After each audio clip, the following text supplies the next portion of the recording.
दिल्ली की तपती गर्मी में एक प्राइवेट हेलीकॉप्टर ऊपर खुले आसमान में उड़ता हुआ राजीव गांधी यूनिवर्सिटी के कैंपस के पास पहुंचा। नीचे खड़े लोग ऊपर की ओर देख रहे थे। कोई नहीं जानता था कि हेलीकॉप्टर में कौन है और ये हेलीकॉप्टर कैंपस में क्या कर रहा है। हेलीकॉप्टर रुकते ही पहले तो काले सूट पहने 3-4 बॉडीगार्ड बाहर निकले और फिर उनके पीछे निकली सफेद रंग के बिजनेस सूट में एक लेडी। उस लेडी को देखकर कोई भी बता सकता था कि ये पक्का कोई अमीरजादी थी। उस लेडी ने अपनी आंखों से काला चश्मा हटाते हुए बॉडीगार्ड से कहा, रंजन, तुमने कंफर्म कर लिया है ना कि वो वही लड़का है जिसके लिए हम यहाँ आए हैं? रिया चंदानी की बातों से ऐसा लग रहा था कि शायद वो यहाँ अपनी मर्जी से नहीं आई थी। जी हाँ मैडम, वो फिलहाल राजीव गांधी यूनिवर्सिटी में एक असिस्टेंट स्टूडेंट की तरह रहता है। वो यूनिवर्सिटी में ही पार्ट टाइम जॉब करता है और पढ़ाई भी। रिया अपने बॉडीगार्ड से ये बात सुनते ही मुंह बनाने लगी। एक मामूली असिस्टेंट स्टूडेंट? ये लड़का कैसे हमारे खानदान का हिस्सा हो सकता है? इससे तो हमारी इज्जत मिट्टी में मिल जाएगी। रिया चंदानी ग्रुप के मालिक सुरेश चंदानी की इकलौती भतीजी थी, जो टेक्निकली चंदानी ग्रुप की इकलौती वारिस भी थी। तो रिया का उस लड़के से नफरत करना कोई इत्तेफाक नहीं था। समीर, जिसे वो बस एक गरीब लड़का समझती थी, वो चंदानी फैमिली की प्रॉपर्टी का दावेदार हो सकता था। और रिया को ये कड़वा सच कभी मंजूर नहीं था और ना ही इस सच पर यकीन। चंदानी ग्रुप के मालिक सुरेश चंदानी, जिनका दूर दूर तक कोई लव अफेयर नहीं रहा है, खासकर दुनिया की नजरों में, उनकी लाइफ में यूं अचानक से पोते का आ जाना, जो उनकी जायदाद का वारिस भी बन सकता था, ये बात हजम करना रिया के लिए आसान नहीं था। लेकिन इस वक्त रिया के पास अपने अंकल की बात मानने के अलावा और कोई ऑप्शन नहीं था। वहीं दूसरी ओर राजीव गांधी यूनिवर्सिटी के कैंटीन में समीर रोज की तरह भूखा प्यासा लाइन में खड़ा था।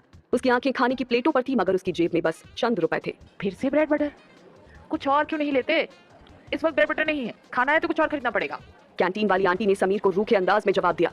वो हमेशा समीर के साथ बुरा बिहेव करती थी क्योंकि उसके पास ब्रेड बटर खाने भर के ही पैसे होते थे। अरे जल्दी कर फटीचर, हमारे पास पूरा दिन नहीं है। लाइन में लगे उस बच्चे समीर का मजाक उड़ाने लगे और ताने मारकर हंसने लगे। समीर ने कोई जवाब नहीं दिया। उसे पता था कि वो अमीर घर के बिगड़ैल बच्चे हैं। नहीं आंटी, बस यही ठीक है। आपको पता नहीं है शायद, ब्रेड बटर तो मेरा फेवरेट है। मैं जानता हूँ आपके पास स्टॉक में ब्रेड बटर है, तो प्लीज दे दो ना। देखिए कितनी लंबी लाइन है। समीर नहीं चाहता था कि लोग उस पे तरस खाएं, इसलिए वो हमेशा मुस्कुराता रहता था। उसने एक बार अपनी जेब फिर से टटोली, लेकिन पॉकेट में इतने पैसे नहीं थे कि वो कुछ और खा सके। वो रोज की तरह ब्रेड बटर लेकर पीछे खड़े लोगों की बातों को नजरअंदाज करते हुए कैंटीन से बाहर निकल गया। लेकिन रोज के तानों ने समीर को नजरअंदाज नहीं किया। भाई, समीर को फिर से ब्रेड पर ही गुजारा करना पड़ेगा। यार इसको कुछ खाने के पैसे मिलते भी हैं। समीर के लिए ये ताने कोई नई बात नहीं थे। उसके बारे में सब जानते थे कि वो गरीब है, एक अनाथ है। समीर हमेशा बस काम और पढ़ाई से मतलब रखता था और उसके लिए ये ताने अब उसकी जिंदगी का हिस्सा बन चुके थे। समीर अनाथालय से पढ़ाई कर रहा था। उसे पता था कि पढ़ाई ही उसका इकलौता सहारा है जो उसकी जिंदगी को बदल सकता है। वो गरीबी के इस दलदल से निकलना चाहता था, लाइफ में कुछ बड़ा करना चाहता था, लेकिन अभी उसे ये एहसास नहीं था कि उसकी किस्मत कुछ और ही खेल खेल रही थी। समीर बेटा, इधर आओ। आज तुम्हारे लिए कुछ खास है। तुमने 18 साल तक बहुत दुख झेला है और बहुत स्ट्रगल किया है। अब वक्त आ गया है कि तुम्हें उसका कुछ इनाम मिले। लाइब्रेरी के केयरटेकर अंकल महेश, जो हमेशा समीर का खुले दिल से वेलकम करते थे और उसे बेटे जैसा मानते भी थे, आज उसके लिए कोई सरप्राइज लेकर बैठे थे। उन्होंने समीर को अपने पास बुलाया और उसके हाथ में एक छोटा सा सिक्का रख दिया। ये सिक्का ले लो बेटा। ये कोई मामूली सिक्का नहीं है, इससे तुम्हारी किस्मत बदलने वाली है। लेकिन ध्यान रखना, पैसों के पीछे मत भागना, वरना पैसा तुमसे दूर भाग जाएगा। समीर को महेश अंकल की बातें बहुत अजीब लगी। उसने सिक्के को देखा और मुंह बनाकर बोला, सिक्का? एक सिक्का मुझ गरीब की किस्मत बदलेगा? इससे क्या होगा अंकल? कहीं आप मजाक के मूड में तो नहीं है? उड़ा लीजिए, उड़ा लीजिए, आप भी मेरा मजाक उड़ा लीजिए। समीर को यकीन नहीं हुआ। उसे लगा कि ये बस एक बेमतलब की बात है। भूख और थकान से बेहाल उसने सिक्का ले तो लिया, लेकिन उसे इसकी कोई खास अहमियत नहीं समझ आई। वो रोज की तरह वापस अपने कमरे में चला गया बिना किसी उम्मीद के। अगले दिन की सुबह समीर हमेशा की तरह उठा। उसे अभी भी भूख लग रही थी और रोज की तरह वो फिर से कैंटीन की ओर बढ़ गया। उसके पास जो बचे पैसे थे, जो उसे हर दिन लाइब्रेरी में काम करने के बदले मिलते थे, उसमें से वो कुछ अपने गुल्लक में बचा कर रखता अच्छे जूते खरीदने के लिए, और बाकी पैसे से वही ब्रेड बटर में गुजारा करता। समीर के सपने बहुत बड़े थे, लेकिन जेब में पैसे कम। उसने महेश अंकल के दिए हुए सिक्के को अपने हाथ में लेकर घुमाया और मुस्कुराने लगा। ये महेश अंकल बिना लगता है सटिया गए। उम्र का असर हो रहा है, कुछ भी बोलते हैं। भला कोई सिक्का किसी की जिंदगी बदल पाया है जो मेरी बदलेगा? फिर क्लास के दरवाजे पर पहुंचते ही समीर ने वो सिक्का अपनी जेब में वापस डाल दिया और जाकर अपनी सीट पर बैठ गया। समीर को क्लास में किसी भी बच्चे से कोई मतलब नहीं था। उसने अपनी किताबें खोली और पढ़ाई शुरू करने की कोशिश की। उसे बस अपने फ्यूचर की टेंशन थी, मगर उसे ये भी मालूम था कि मेहनत के अलावा उसके पास दूसरा और कोई भी ऑप्शन नहीं था। वो ये सब सोच ही रहा था कि तभी उसे अचानक अपने पास वाली सीट से एक हल्की खुशबू आई परफ्यूम की। समीर ने सर उठाकर देखा तो क्लास की मॉनिटर अनन्या दीवान उसके सामने खड़ी थी और मुस्कुरा रही थी। उसने पिंक कलर की ड्रेस पहनी हुई थी। समीर अनन्या को अपने इतने करीब खड़े देखकर घबरा गया। समीर, कल मैं एक पार्टी प्लान कर रही हूँ, क्या तुम चलोगे? क्लास के और स्टूडेंट्स भी होंगे वहाँ। अगर तुम भी चलोगे तो मजा आएगा। अनन्या, जो समीर की क्लास की मॉनिटर थी, हमेशा उसकी मदद करने की कोशिश करती थी। उसने कभी समीर को उसके गरीबी की वजह से जज नहीं किया, मगर समीर को अनन्या से किसी भी तरह की मदद लेना अनकंफर्टेबल लगता था। मुझे माफ करना अनन्या, मैं चलता, लेकिन मेरे पास कल टाइम नहीं होगा। अनन्या समीर के डिस्कम्फर्ट को भाप गई थी। उसे पता था कि क्लास में लगभग सारे स्टूडेंट्स समीर को बुली करते थे। अनन्या ने अपने बैग से कुछ निकाला और मुस्कुराते हुए बोली, कोई बात नहीं, ये छोटा सा गिफ्ट तुम्हारे लिए है। मैंने सबके लिए बनाया था और तुम्हारे लिए भी। समीर ने गिफ्ट को हाथ में लिया। वो एक सिंपल सा पेंसिल केस था, मगर उसके लिए ये बहुत था, क्योंकि ये गिफ्ट उसे अनन्या ने दिया था। पूरे क्लास में एक अनन्या ही थी जो उससे अच्छे से बात करती थी। समीर ने उस गिफ्ट को देखते हुए थोड़ा हेजिटेट होकर कहा, अनन्या, आई एम सॉरी, मेरे पास इसके पैसे नहीं हैं। अनन्या ने समीर के हेजिटेशन देखकर तुरंत मुस्कुराते हुए जवाब दिया, अरे ये गिफ्ट है, तुम सॉरी क्यों बोल रहे हो? गिफ्ट के बदले कोई पैसे देता है क्या? तुम प्लीज ये रख लो, मुझे बहुत अच्छा लगेगा। समीर और अनन्या बात कर ही रहे थे कि तभी वहाँ अनन्या की दोस्त जोया पहुंच गई और समीर का मजाक उड़ाने लगी। अनन्या, तुम बेकारी में इसे कुछ दे रही हो, इससे इन चीजों से क्या फर्क पड़ता है? अरे तुम्हारा दिल बहुत बड़ा है, लेकिन जैसों का लेवल उतना ही छोटा। इसके साथ इतना फ्रेंडली होने की कोई जरूरत नहीं है। राहुल को इन बातों की आदत थी। वो जानता था कि उसकी गरीबी उसकी पहचान बन चुकी थी, लेकिन वो अपने सपनों को नहीं छोड़ सकता था। समीर, तुम प्लीज जोया की बात का बुरा मत मानना, ये तो है छली, कुछ भी बोलती है। एनीवे, अब तुम पढ़ाई करो, बाद में मिलते हैं। इतना बोलकर अनन्या और जोया वहाँ से चले गए। समीर बैठे बैठे वो सिक्का अपने हाथ में घुमा रहा था और अपनी किस्मत पर गुस्सा कर रहा था, लेकिन उसे ये पता नहीं था कि जो सिक्का उसे कल मिला था वो उसकी जिंदगी में सबसे बड़ा ट्विस्ट लाने वाला था। दिल्ली की ग्लैमर वाली दुनिया से दूर वो लड़का जिसने कभी अपनी किस्मत को लेकर कोई उम्मीद नहीं की, अब एक ऐसे सफर की शुरुआत करने वाला था जिसके बारे में उसने सपने में भी नहीं सोचा था। लेकिन आखिर कैसे वो सिक्का समीर की किस्मत बदलने वाला था, जानेंगे अगले एपिसोड में।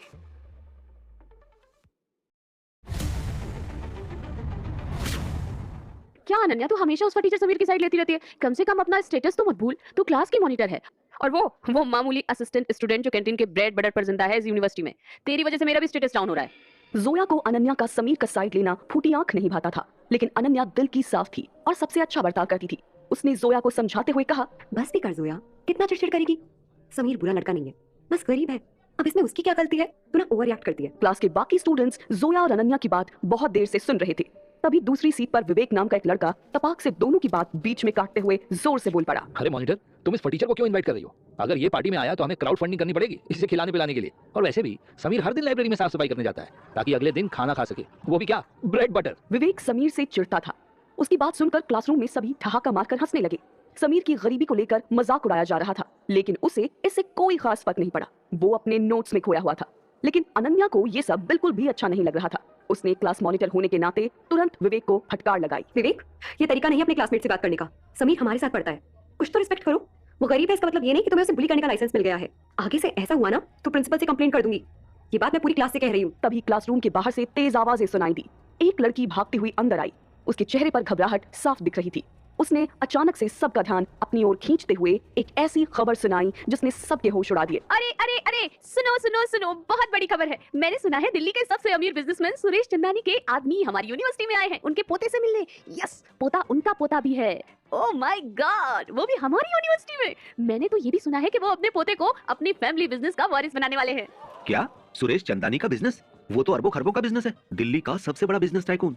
आए दिन उसकी न्यूज मीडिया में आती रहती है और मैगजीन्स में भी छपती है। भाई जो भी उसका पोता होगा उसकी तो लॉटरी लग जाएगी। भाई अरबों में तो सिर्फ उसकी वर्किंग कैपिटल है। वो आदमी पूरे वर्ल्ड के टॉप 10 रिच बिजनेसमैन की लिस्ट में आता है। क्या पता सुरेश चंदानी मेरे दादाजी हो। तेरा सरनेम तो चौधरी है, चंदानी नहीं। तो तेरा दादा सुरेश चंदानी कैसे हो सकता है? मतलब कुछ भी। बढ़िया है, पकाते रहो ख्याली पुलाव। पूरी क्लास में शोरगुल का माहौल था। सब आपस में इसी टॉपिक पर गॉसिप कर रहे थे, लेकिन कुछ ही सेकंड में सारा ध्यान समीर की ओर चला गया। सबके मन में एक ही सवाल था, क्या वो सुरेश चंदानी का पोता हो सकता है? उसका तो कोई भी नहीं है, ना फैमिली और ना ही दोस्त। तभी क्लासरूम का दरवाजा खुला और कुछ बॉडीगार्ड अंदर आए। उनके पीछे काले सूट में एक बुजुर्ग आदमी, जिनको लोग ठाकुर साहब बोलते थे, वो सुरेश चंदानी के राइट हैंड और पूरे बिजनेस के केयरटेकर माने जाते थे। वो कुछ फाइल्स हाथ में लिए हुए खड़े थे और रिया चंदानी भी उनके साथ खड़ी थी, लेकिन बेमन से। रिया के क्लास और ब्यूटी को देखकर क्लास के सारे लड़के जैसे मदहोश हो गए थे। लड़कियां भी उसे घूर रही थी। आज से पहले उन्हें सिर्फ मैगजीन्स में ही देखा था, आज सामने देखकर सबके होश उड़ गए। छोटे मालिक, हम आपके दादाजी के कहने पर आपको लेने आए हैं। ये बात सुनते ही पूरा क्लासरूम जैसे सकते में आ गया। समीर, वो फटीचर समीर सुरेश चंदानी का पोता निकला। किसी ने भी ये सपने में भी नहीं सोचा था कि क्लास का खोटा सिक्का असल में सोना निकलेगा। सारे स्टूडेंट्स में हलचल मच गई। जोया तो ये सुनते ही बेहोश हो गई। गाइस, तुम लोगों ने सुना? उस बूढ़े आदमी ने उस फटीचर समीर को छोटे मालिक कहकर बुलाया। इसका मतलब सच में ये गरीब समीर द सुरेश चंदानी का पोता है। OMG। जहां क्लास के सारे स्टूडेंट्स के चेहरे की हवाइयां उड़ी हुई थी, समीर उन सब बातों पर ध्यान देने के बजाय अपनी पढ़ाई पर फोकस कर रहा था। लेकिन जब उसने ठाकुर साहब को अपनी सीट के पास खड़े देखा तो उसे कुछ अजीब लगा। वो समीर की तरफ देखकर मुस्कुरा रहे थे और उसके जवाब का इंतजार कर रहे थे। आप मुझे बुला रहे हैं? मुझे? जी हाँ छोटे मालिक, हम आपको 18 साल से ढूंढ रहे थे और फाइनली आप मिल गए। ठाकुर साहब ने इतना बोलकर तुरंत अपने बॉडीगार्ड को चुटकी बजाकर फाइल देने का इशारा किया। इन फाइल्स में आपकी सारी इन्फॉर्मेशन हैं जिनके बेसिस पर हमने आपको ढूंढ निकाला। ठाकुर साहब ने उस फाइल को समीर के सामने टेबल पर रखते हुए कहा, हमारी इन्वेस्टिगेशन और वेरिफिकेशन के मुताबिक आप ही सुरेश चंदानी के पोते हैं और उनकी प्रॉपर्टी के वारिस। आप जिस साल पैदा हुए थे तब आपके पिताजी मिस्टर दीपेश चंदानी की मौत उसी साल एक कार एक्सीडेंट में हो गई थी। समीर ने वो फाइल्स पढ़ी और पाया कि उस फाइल में दी गई सारी इन्फॉर्मेशन जेन्युइन और लीगल थी। उसने अपने पिताजी का नाम भी जिंदगी में पहली बार सुना था, लेकिन उसके चेहरे पे बहुत ज्यादा कंफ्यूजन और चिंता की लकीरें थी। इतना सब कुछ एक साथ हो रहा था, शायद इसलिए ठाकुर साहब ने समीर के इस कंफ्यूजन को कम करने के लिए उसकी डेस्क पर एक डॉक्यूमेंट रखा जिसमें ठाकुर साहब का साइन भी था और चंदानी ग्रुप का ऑफिशियल स्टैंप भी। वो एक लीगल डॉक्यूमेंट था जिसमें समीर की पहचान की सच्चाई लिखी थी। साथ ही एक खास तरह का मोबाइल फोन भी दिया गया समीर को जो पहले से ही एक्टिवेटेड था। छोटे मालिक, ये आपके चंदानी फैमिली ग्रुप के वारिस होने की क्वालिफिकेशन सर्टिफिकेट है। आपको बस इस पर साइन करना है और चंदानी ग्रुप ऑफ कंपनीज के 15% शेयर आपके हो जाएंगे। इस कॉन्ट्रैक्ट की 2 कॉपीज हैं और पूरी तरह से लीगल है। समीर एक कॉलेज स्टूडेंट था, वो कॉन्ट्रैक्ट को समझ सकता था।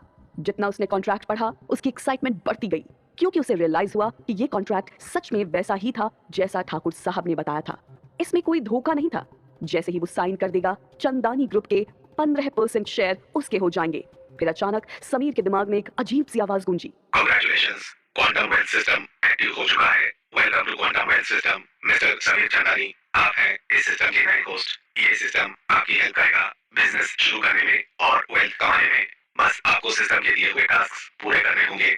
समीर को इस बात का अंदाजा नहीं था कि डॉक्यूमेंट्स, पेन और मोबाइल फोन हर चीज में सेंसर था। उसके सोचते और टच करते ही अजीब सा पर्सनल सिस्टम एक्टिवेट हो गया जो समीर को इस नई जर्नी में मदद करने वाला था। ये आवाज कैसी? Quantum system? ये आवाज कहां से आ रही थी? समीर को कुछ दिखाई तो नहीं दे रहा था, पर उसके कानों में उस सिस्टम ने बताया कि ये एक क्वांटम वेल्थ सिस्टम है जो समीर को एक पर्सनल AI असिस्टेंट देगा जो समीर को पैसा और बिजनेस का ज्ञान देकर अमीर बनाने में मदद करेगा। छोटे मालिक, कॉन्ट्रैक्ट पर साइन कीजिए और 15% शेयर आपके हो जाएंगे। समीर ने कांपते हाथों से कॉन्ट्रैक्ट पर अपना नाम साइन कर दिया। समीर ने जैसे ही कॉन्ट्रैक्ट साइन किया, सिस्टम ने फिर से एक नया मैसेज दिया। अलर्ट, डियर होस्ट, आपने कॉन्ट्रैक्ट साइन कर लिया है। आप सिस्टम के पहले टास्क के लिए रेडी हैं। आपका पहला टास्क है चंदानी ग्रुप के लिए एक सक्सेसफुल बिजनेस डील करना और रिवॉर्ड में आपको मिलेंगे 500 quantum points. Quantum wealth system ने समीर को उसके टैलेंट्स और स्किल्स के अकॉर्डिंग टास्क देना शुरू कर दिया जिससे उसकी प्रैक्टिस भी होती रहे और वो पैसे भी खुद से कमाना सीखे। उस सिस्टम ने समीर को एक ऐसा पावरफुल फाइनेंशियल टूल दे दिया था जिससे वो मार्केट के दावपेच को समझ सकता था और बिजनेस में आगे बढ़ सकता था। फिर उसने पढ़ते वक्त देखा कि कॉन्ट्रैक्ट में कहीं कहीं स्पेलिंग मिस्टेक्स थी और कुछ अजीबोगरीब टाइप की चीजें उसके दिमाग में चल रही थी जैसे वो किसी मेंटल गेम में हो। छोटे मालिक, आपने कॉन्ट्रैक्ट तो साइन कर लिया है लेकिन अभी भी कुछ परेशान दिख रहे हैं, क्या बात है? ठाकुर साहब की बातों ने समीर का ध्यान खींचा तो समीर ने अपनी नाक खुजाते हुए जवाब दिया, अरे इस कॉन्ट्रैक्ट के आर्टिकल 7, 13 और 27 में स्पेलिंग मिस्टेक्स हैं, उन्हें ठीक करिए। ठाकुर साहब और उनकी टीम ने जब ये देखा तो हैरान रह गए। उन्हें यकीन हो गया कि समीर को बिजनेस की काफी समझ है। छोटे मालिक, आपको बिजनेस इंग्लिश भी आती है? थोड़ी बहुत समझ है। तभी सिस्टम ने फिर से एक नई इन्फॉर्मेशन दी जिसने समीर के होश ही उड़ा दिए। डियर होस्ट, आपके बैंक अकाउंट में 1 अरब रुपए ट्रांसफर किया गया है जिससे आप अपने बिजनेस की शुरुआत कर सकते हैं। ऑल द बेस्ट आपके पहले टास्क के लिए। 1 अरब सुनते ही समीर के होश सच में उड़ गए। वो अभी भी सिस्टम के मैसेजेस को डिकोड करने की कोशिश कर रहा था। तभी ठाकुर साहब ने मशीन के मैसेज के बाद समीर को सब कुछ एक्सप्लेन करते हुए कहा, छोटे मालिक, बड़े मालिक ने दिल्ली में हमारे ग्रुप की सभी इंडस्ट्रीज अब आपके नाम पर कर दी है। बड़े मालिक चाहते हैं कि आपको शुरुआत में प्रैक्टिस के लिए 1 अरब रुपए दिए जाएं ताकि आप बिजनेस के बेसिक ऑपरेशन मोड को जान पहचान सकें। समीर के क्लासमेट्स को यकीन नहीं हो रहा था कि उसने इतनी जल्दी इतनी बड़ी रकम कैसे हासिल कर ली। विवेक चौहान जो उसे हमेशा तंग करता था अब डर से थरथरा रहा था। अब मुझे पता चल गया है कि मुझे क्या करना है। विवेक चौहान, अभी कुछ देर पहले तक तुम मेरा गरीब होने का मजाक उड़ा रहे थे, है ना? लेकिन अब मैं तुम्हारी फैक्ट्री में इन्वेस्ट करने की सोच रहा हूँ। विवेक समीर के पैरों में गिर गया और गिड़गिड़ाने लगा। भाई मैं माफी चाहता हूँ, प्लीज मेरी फैमिली को बर्बाद मत करना। समीर ने मुस्कुराते हुए विवेक की ओर देखा और सोचा अब गेम तो बस शुरू हुआ है। क्वांटम वेल्थ सिस्टम ने उसे वो ताकत दी थी जो कभी वो सपने में भी नहीं सोच सकता था। अब उसे सिर्फ आगे बढ़ना था। उसने मन ही मन सोचा, चलो महेश अंकल का दिया सिक्का कुछ नया लेकर आया उसकी लाइफ में। उसने सबके सामने अपनी इस पावर को शो ऑफ करते हुए सिस्टम से पूछा, डियर सिस्टम, अगर मैंने अपना टास्क अच्छे से किया तो क्या मैं और पावरफुल बन जाऊंगा? जिस पर सिस्टम ने जवाब दिया, डियर होस्ट, ये सिस्टम सिर्फ आपका फाइनेंशियल एडवाइजर नहीं बल्कि आपके प्रोफेशनल असिस्टेंट, फ्रेंड और मेंटोर तीनों का रोल प्ले कर सकता है। ये आपकी चॉइस है, आप सिस्टम का इस्तेमाल कैसे करते हैं। System is always at your service boss. क्या समीर अपने पहले टास्क को पूरा कर पाएगा? क्वांटम वेल्थ सिस्टम के साथ उसकी अनोखी जर्नी अब क्या मोड़ लेने वाली थी?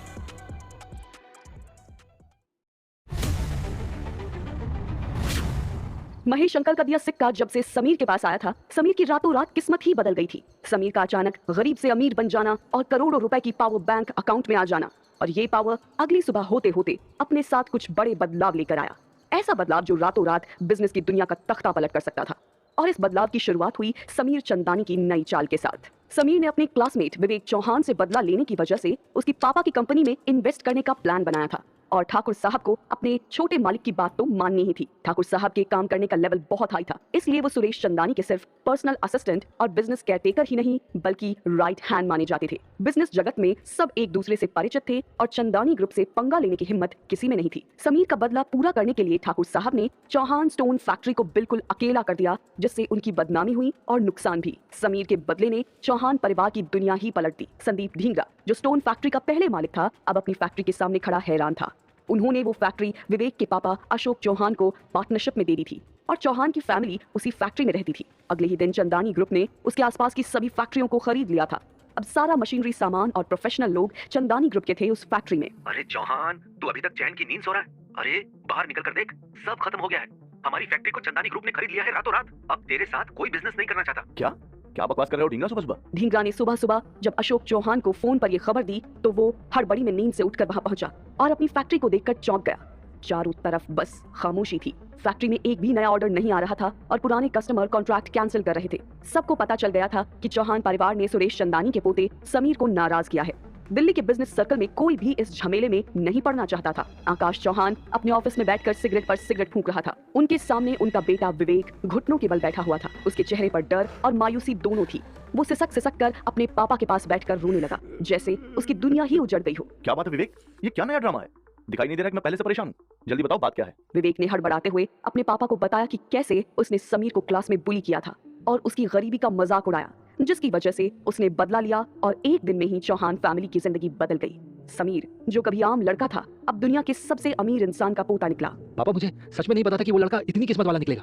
इन सब में मेरी कोई गलती नहीं है। चुप हो जाओ, किस्मत माय फुट। तुमने हमारे बिजनेस को बर्बाद कर दिया। विवेक के पापा गुस्से में आग बबूला हो गए थे। पैसे का नुकसान, वो भी इतना बड़ा।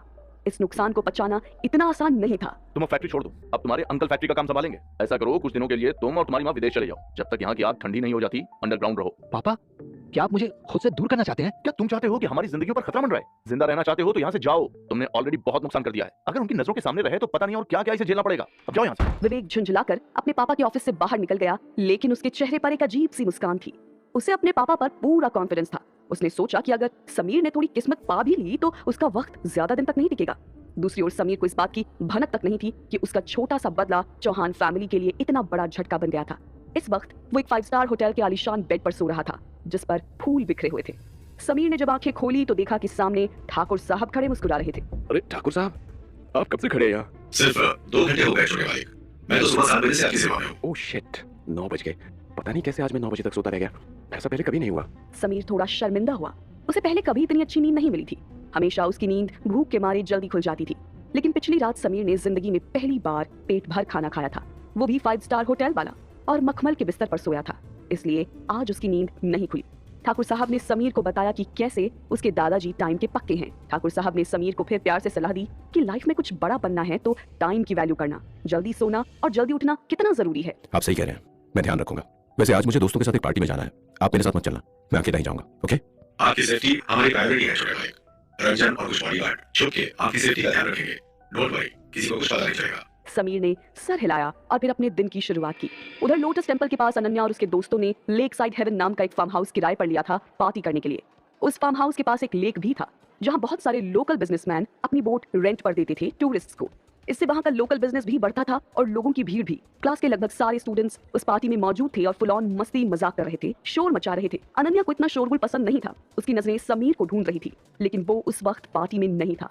फिर उसने अचानक से समीर के बारे में बात करना शुरू कर दिया और देखते ही देखते पार्टी का हाईलाइट समीर बन गया। वो पार्टी में नहीं पहुंचा था, लेकिन उसकी गॉसिप अभी भी क्लास का हॉट टॉपिक था। गाइस, कैन यू बिलीव, मैंने लास्ट नाइट इंटरनेट पर चंदानी ग्रुप के न्यूज़ को पढ़ा। मुझे तो यकीन ही नहीं हो रहा है कि समीर इतना अमीर है। वो सिर्फ समीर नहीं बल्कि समीर चंदानी है। कितना एक्साइटिंग है ना ये सब। अनन्या की बात सुनकर प्रखर मजे लेते हुए बोला, अरे अगर वो सच में इतना अमीर होता तो साइकिल क्यों चलाता? तो लगता है ये सब एक ड्रामा है। सही कह रहे हो तुम प्रखर। भिखारी की कटोरी में तुम चाहे लाख रुपए भी रख दो, अगले दिन वो फिर तुमसे किसी न किसी चौराहे पे भी पंखता ही दिखाई देगा। पैसा आ जाने से स्टेटस नहीं बदल जाता। वो एक नंबर का ड्रामेबाज है, ड्रामेबाज। लो, भिखारी का नाम लिया और वो हारी गया, वो भी अपनी औकात में। समीर अपने पुराने कपड़ों और साइकिल के साथ फार्म हाउस की ओर आ रहा था, लेकिन आज उसकी चाल में एक नई बात थी, एक नया कॉन्फिडेंस था। वो बेफिक्र था और दुनिया की बातों से कोई फर्क नहीं पड़ता था। उसका फोकस सिर्फ अपने गोल पर था और वो गोल था अमीर बनना। देखा, मैंने कहा था ना, ये सब दिखावा है। इसका अमीरी वाला ड्रामा खत्म हो चुका है। बाकी दोस्तों को भी शक होने लगा। वो सोचने लगे कि क्या समीर सच में अमीर है या फिर ये सब बस एक नाटक था। तभी जोया भी प्रखर की लगाई आग में घी डालने लगी और उसकी हाँ में हाँ मिलाते हुए अनन्या से बोली, देख अनन्या, तुझे तो बहुत केयरफुल रहना चाहिए। तू ना दिल की साफ है और सब पर ट्रस्ट कर लेती है, लेकिन ये समीर बहुत चालू चीज है। तो इसके प्यार में मत पड़ने लगना, कहीं ये अमीर बनने का ड्रामा करके तुझे धोखा ना दे दे। लेकिन अनन्या ने जोया और अपने बाकी दोस्तों की बातों पर ध्यान नहीं दिया। वो समीर को देखकर मुस्कुराई और मिलने चली गई। अच्छा लगा तुम आए पार्टी में। तुम बहुत अच्छी लग रही हो अनन्या। वैसे क्या मैं पार्टी की एक्टिविटीज में पार्टिसिपेट कर सकता हूँ? डोंट वरी, मेरे पास अब पैसे हैं फीस देने के लिए। बिल्कुल, इनफैक्ट जितने ज्यादा लोग उतना अच्छा। मुझे बारबेक्यू में हेल्प चाहिए। क्या तुम्हें कुकिंग का एक्सपीरियंस है समीर? सच कहूँ तो भूख और गरीबी सब सिखा देती है। मैंने कई पार्टीज में थोड़ी बहुत कुकिंग की है पैसों के लिए, तो हाँ, तुम्हें निराश नहीं करूंगा। ग्रेट, तुम तो छुपे रुस्तम निकले। चलो चलते हैं, सब वेट कर रहे हैं हमारा। समीर और अनन्या अपने दोस्तों की तरफ पहुंचे। समीर ने सबको मुस्कुरा के हाय बोला और बाकी सब ने उसे एक फेक स्माइल दी। सारे लोग अभी भी इसी डाउट में होते हैं कि क्या समीर सच में अमीर है या नाटक कर रहा है। वैसे अब कलेक्शन देने का टाइम है समीर। फीस कितनी है बताओ, मैं अभी ट्रांसफर कर देता हूँ। 200 रुपए। तभी अनन्या के फोन में एक वॉइस नोटिफिकेशन आया। स्क्रीन पर दिखा, आपके अकाउंट में 1 बिलियन आ गए हैं। नोटिफिकेशन सुनकर पूरी क्लास चौंक गई। अनन्या ने जल्दी से फोन संभाला और समीर को देखा, जो थोड़ी शर्मिंदगी के साथ मुस्कुरा रहा था। सॉरी, गलती हो गई। वो ठाकुर साहब ने मुझे मेरी पहले पॉकेट मनी भेजी थी अकाउंट में, मैंने तुम्हें गलती से इतना पैसा भेज दिया। मैं अभी तुम्हारी फीस भेजता हूँ। समीर की इस हरकत ने सारे बच्चों को हैरानी और कंफ्यूजन में डाल दिया था। समीर के अमीर और गरीब होने की मिस्ट्री अभी भी क्लास में किसी को ना तो हजम हो रही थी और ना ही क्लियर। पर क्या समीर की किसी भी लेन देन का असर उसके कॉन्ट्रैक्ट पर पड़ेगा?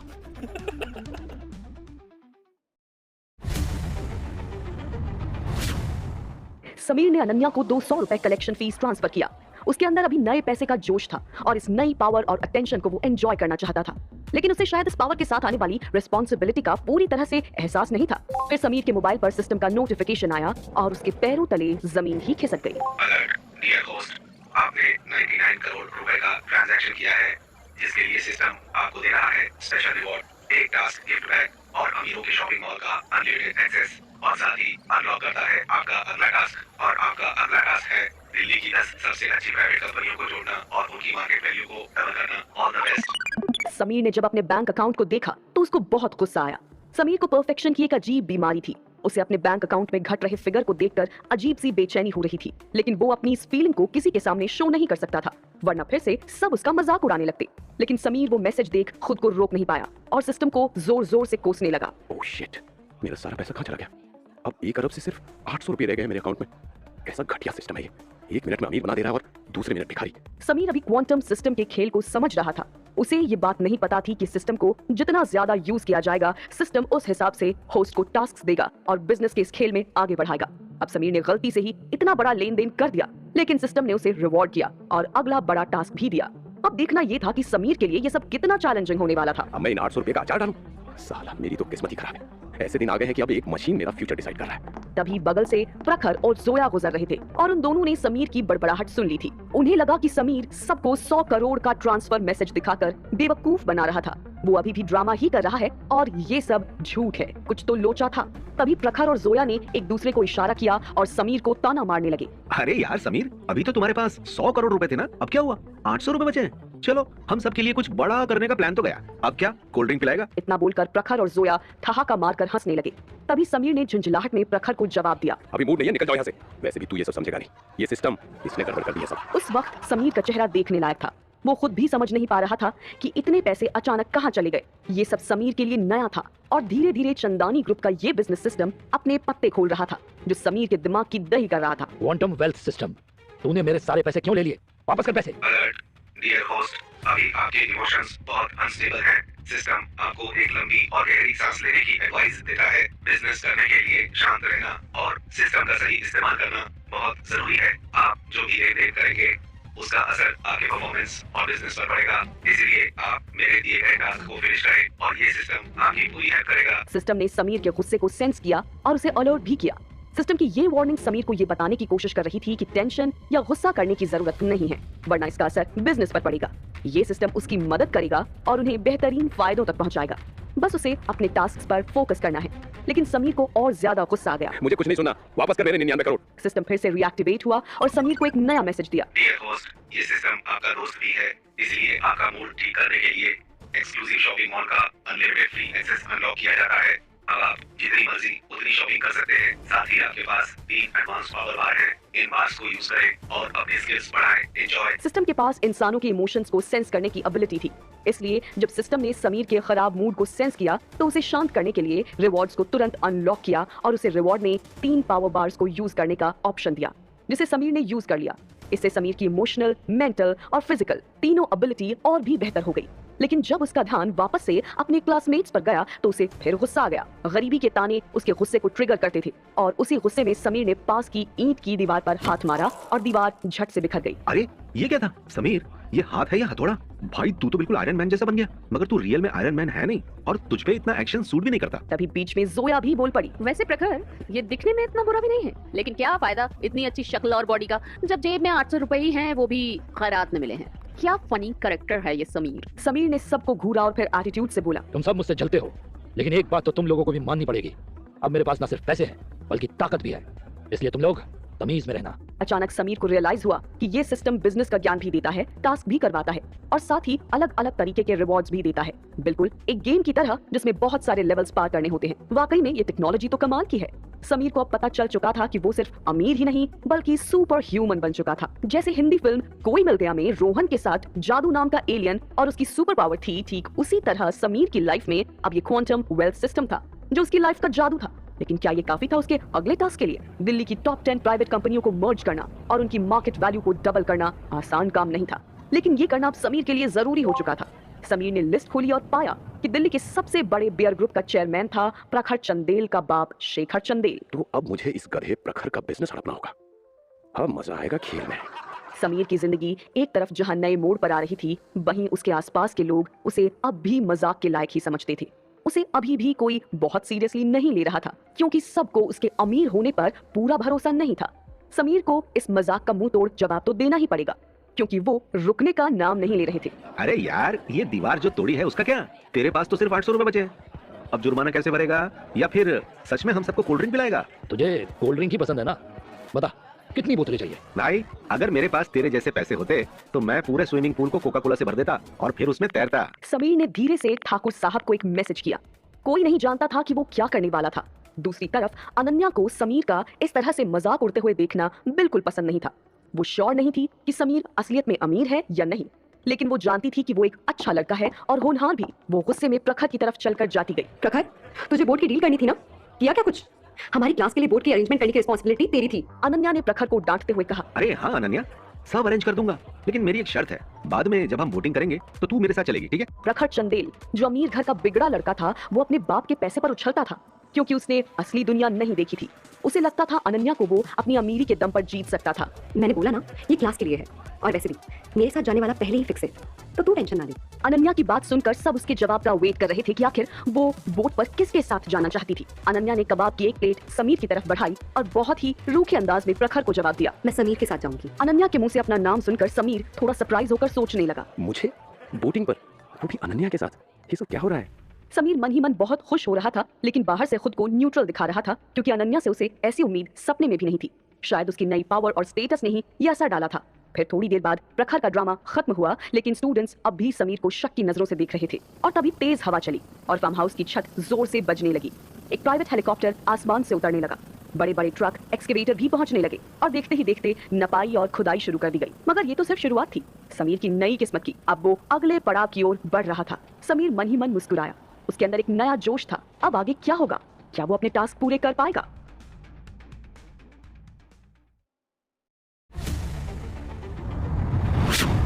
फार्म हाउस में उस वक्त हलचल मची हुई थी। वहाँ मौजूद सारे लोग आपस में फुसफुसाने लगे। भाई ये कौन आ गया हेलीकॉप्टर में? ये कोई बड़े लोग लगते हैं। अरे यार ये तो वही है ना, प्रखर चंदेल के पापा। हाँ वही, कल ही तो यूनिवर्सिटी आए थे और आज ये हेलीकॉप्टर में यहाँ क्या कर रहे हैं? फार्म हाउस पर हलचल मची थी, लेकिन असली खेल तो ऊपर चल रहा था। साथ ही फार्म हाउस के ढाबे का मोटा मालिक हाथ में चाकू लेकर अपने छोटे से किचन से बाहर भागा। उसे लगा कि कुछ गड़बड़ हो गई है, शायद उसकी जान को खतरा था। पर उससे पहले कि वो कुछ समझ पाता, काले कपड़ों में एक आदमी उसकी तरफ बढ़ा और उस ढाबे के मालिक के मुंह पर नोटों की गड्डी फेंकते हुए कहा, ये ढाबा अब हमारा है, वापस जाकर अपना काम कर और ज्यादा सवाल मत पूछ।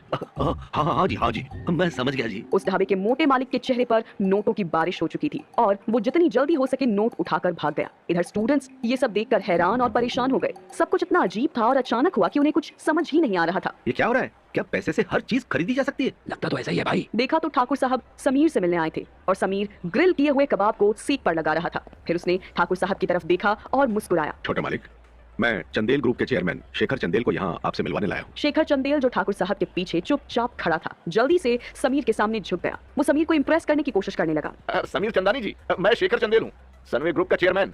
आपको जो चाहिए बताइए, मैं आपकी हर तरह से मदद करूंगा। लेकिन इस बीच प्रखर, जो इस हंगामे से बिल्कुल अनजान था, भागता हुआ वहां पहुंच गया। जैसे ही उसने अपने पापा को समीर के सामने झुकते देखा, उसका दिमाग खराब हो गया, जैसे किसी ने उसे 440 वॉट का इलेक्ट्रिक शॉक दे दिया हो। पापा, आप यहाँ क्या कर रहे हैं? और आप समीर के पैरों पर क्यों पड़े हुए हैं? प्रखर, तू यहाँ क्या कर रहा है? समीर अब भी बारबेक्यू कर रहा था। फिर उसने धीरे से अपनी नजरें उठाई और प्रिटेंड करते हुए बोला, वो चेयरमैन चंदेल, प्रखर और मैं तो बस एक कॉलेज पार्टी में एंजॉय कर रहे हैं, कोई खास बात नहीं है। प्रखर बहुत अच्छा लड़का है। समीर को इस अंदाज में बात करते देख प्रखर को थोड़ा अजीब लगा। समीर उसके लिए अच्छा बोलेगा, उसे ये उम्मीद नहीं थी। सच में मेरे बेटे की दोस्ती इतने बड़े आदमी से है? वाह, ये तो किस्मत बदलने वाला है। ये सोचकर ही शेखर चंदेल की आंखों में एक चमक और लालच दोनों आ गए थे। लगता था कि अब उसकी सारी प्रॉब्लम एक झटके में सॉल्व हो गई थी। वो मन ही मन सोच रहा था कि समीर चंदानी से उनके बेटे की दोस्ती का फायदा तो किसी भी कीमत पर उठाना ही पड़ेगा और यही सही मौका है। और अगले ही पल प्रखर को एक थप्पड़ लगा, वो भी अपने बाप से। तू यहाँ क्या कर रहा है? चुपचाप समीर साहब की मदद क्यों नहीं कर रहा? दिखाई नहीं दे रहा है कि वो अकेले बारबेक्यू कर रहे हैं? कैसा दोस्त है तू? लेकिन आप तो कहते थे कि इस फटीचर गरीब लड़के से दूर रहा करो। बकवास बंद कर, अब जाकर समीर साहब के लिए कुछ कर। तभी समीर ने मुस्कुराते हुए और ताना कसते हुए कहा, अरे चेयरमैन चंदेल, इतने गुस्से में क्यों है? प्रखर सही तो कह रहा, मैं पहले गरीब था, हाँ, पर अब तो सब बदल गया है। अब मैं समीर चंदानी हूँ, मेरा दिल बहुत बड़ा है, इसलिए मैं अपने दोस्तों की डिमांड्स पूरी करने में यकीन रखता हूँ। प्रखर ने कहा था कि उसे आइस कोक से भरा स्विमिंग पूल चाहिए, तो क्यों ना उसका सपना पूरा किया जाए। ठाकुर साहब समीर का इशारा समझ गए और तुरंत वो ऑर्डर फॉलो करना शुरू कर स्विमिंग पूल भरवाने के इंतजाम में लग गए। आधे घंटे में पूरा पूल तैयार हो जाएगा छोटे मालिक। बहुत बढ़िया, आप जो भी करते हैं बेस्ट ही करते हैं, लेकिन हाँ, उसमें ढेर सारी आइस डालना मत भूलिएगा ठाकुर साहब। वो क्या है ना, हमारे दोस्त को मजा आना चाहिए। प्रखर की तो सिट्टी पिट्टी गुल हो चुकी थी, उसकी हालत खराब हो चुकी थी। समीर की ये हरकतें देखकर उसने अपने पापा की तरफ देखा, पर शेखर चंदेल ने उल्टा उसे ही घूरते हुए कहा, क्या देख रहा है? जाओ और जाकर समीर साहब की हेल्प करो, वो तुम लोगों के एंटरटेनमेंट के लिए कितना कुछ कर रहे हैं, इसलिए वो जो कह रहे हैं वो करो। प्रखर जैसे किसी डरी हुई बिल्ली की तरह पूल के पास खड़ा हो गया। वो मन ही मन सोच रहा था कि उसने तो मजाक में बोला था, लेकिन ये समीर तो सीरियस हो गया। आखिर चाहता क्या है ये समीर? इधर बाकी स्टूडेंट्स की आंखों में डर और हैरानी का मिला जुला नजारा था। जोया फिर से बेहोश हो गई थी। कोई और भी प्रखर के साथ स्विमिंग करना चाहता है? हमने स्विमिंग कॉस्ट्यूम सबके लिए अरेंज किया है। आफ्टर ऑल हम यहाँ पार्टी करने आए हैं, तो चलो करो अब पूल पार्टी। वहाँ मौजूद सभी को अब यकीन हो चुका था कि समीर सिर्फ अमीर नहीं बल्कि बहुत ज्यादा अमीर है। लेकिन अनन्या काफी फ्रस्ट्रेटेड फील कर रही थी ये सब देखकर। एक तो समीर पल पल रंग बदल रहा था और दूसरी तरफ जोया बार बार बेहोश हो रही थी। यार अब क्या करें, जल्दी से जोया को होश में लाना होगा, ये फिर फेंट हो गई है। उठ जोया। अनन्या ने अपने दोस्तों की मदद से जोया को उठाया और उसे ठंडी हवा में ले गई ताकि वो होश में आ सके। उधर समीर ने शेखर चंदेल की तरफ देखा और अब सीधे बिजनेस की बात करने चला गया। चेयरमैन चंदेल, आप काफी समझदार इंसान हैं, तो मैं सीधा मुद्दे पर आता हूँ। मैं आपकी कंपनी खरीदना चाहता हूँ, अगर आपकी कोई शर्त है तो जल्दी बताइए। समीर का प्रपोजल सुन शेखर चंदेल सकपका गया। उसने हिचकिचाते हुए कहा, कीमत सही होनी चाहिए, पर मैं अपने शेयर्स अपने पास ही रखना चाहूंगा। शेयर्स रखना नामुमकिन है। आपकी कंपनी मेरे ग्रुप में आने के बाद उसकी वैल्यू आसमान छू जाएगी। आपकी 47% शेयर होल्डिंग मेरे लिए खतरा हो सकती है। मैं आपको दोगुनी कीमत पर सारे शेयर खरीदने का ऑफर दे रहा हूँ और आप अब भी कंपनी में टॉप पोजीशन पर रहेंगे। शेखर चंदेल के माथे पर पसीना छलक आया। वो सोचने लगा कि क्या उसे समीर का प्रपोजल एक्सेप्ट करना चाहिए। तुम्हारा बेटा इस समय कोक के स्विमिंग पूल में तैर रहा है। रही बात मेरे प्रपोजल की, तो इसे मानना या ना मानना तुम्हारी मर्जी है। तुम्हें जल्दी फैसला करना होगा क्योंकि मेरे पास ज्यादा टाइम और पेशेंस दोनों ही नहीं है। चेयरमैन चंदेल। चंदेल सोच रहा था कि ये लड़का कितना बेरहम है, लेकिन उसे जवाब तो देना ही था। चंदेल बेवकूफ नहीं था, वो समझ चुका था कि समीर के खिलाफ लड़ने का कोई फायदा नहीं है। उसे मना करना मतलब चंदानी फैमिली से दुश्मनी। उसने फिर समीर का ऑफर एक्सेप्ट कर लिया। मुझे आपका ऑफर मंजूर है। इसके बाद समीर के बॉडीगार्ड ने शेखर चंदेल को वापस भेज दिया। ठाकुर साहब ने मुस्कुराते हुए समीर से कहा, छोटे मालिक, आपने बेहतरीन ढंग से काम निपटाया, एकदम पुराने मालिक की कॉपी लग रहे थे। समीर को अपनी तारीफ सुन खुद पर प्राउड फील हुआ। ठाकुर साहब, बाकी 9 प्राइवेट कंपनियों के नाम नोट कर लीजिए, हमें इनसे भी डील करनी है। जी छोटे मालिक, अभी करता हूँ। ठाकुर साहब के जाने के बाद समीर ने गहरी सांस ली और प्रखर की तरफ देखा, जो अब पूल में सर्दी से कांपते हुए भी चिल करने की कोशिश कर रहा था। समीर के चेहरे पर हल्की मुस्कान आ गई और वो सोचने लगा, ये पैसा बहुत कमाल की चीज है, अच्छे अच्छों को बिगाड़ देती है और बुरे बुरों को सुधार देती है। वाह वाह पैसा वाह।